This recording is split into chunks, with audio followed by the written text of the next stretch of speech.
ਸਿੱਖ reference library 'ਚੋਂ ਅਹਿਮ ਦਸਤਾਵੇਜ਼ ਗਾਇਬ ਹੋਣ ਦਾ ਮਾਮਲਾ ਅਕਾਲੀ ਸਾਂਸਦ ਸੁਖਦੇਵ ਸਿੰਘ ਢੀਂਡਸਾ ਨੇ ਅੱਜ ਰਾਜ ਸਭਾ ਵਿੱਚ ਵੀ ਚੁੱਕਿਆ। ਉਨ੍ਹਾਂ ਕਿਹਾ ਕਿ ਸ਼੍ਰੋਮਣੀ ਕਮੇਟੀ ਦੀਆਂ तमाम ਕੋਸ਼ਿਸ਼ਾਂ ਦੇ ਬਾਵਜੂਦ ਆਪਰੇਸ਼ਨ ਬਲੂ ਸਟਾਰ ਦੌਰਾਨ ਫੌਜ ਵੱਲੋਂ ਚੁੱਕਿਆ ਗਿਆ ਬੇਸ਼ਕੀਮਤੀ ਸਿੱਖ ਇਤਿਹਾਸ ਅਜੇ ਤੱਕ ਵਾਪਸ ਨਹੀਂ ਮਿਲ ਸਕਿਆ।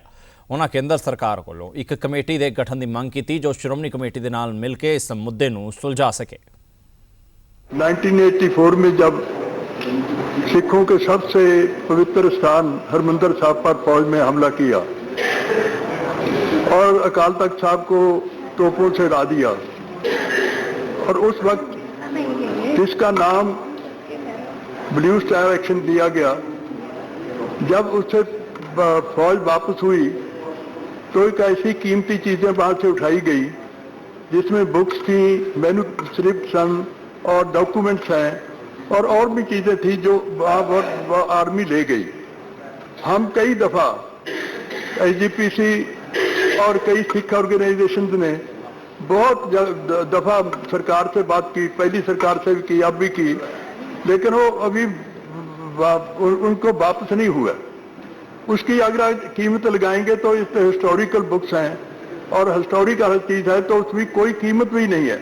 इतना कीमती चीज़ है जिसके लिए रिसर्चर को और दूसरे को डॉक्यूमेंट्स की ज़रूरत पड़ती है, लेकिन सरकार ने ये कहा कि हमने कुछ वापस कर दी हैं, लेकिन उसमें फ़र्क पड़ा है।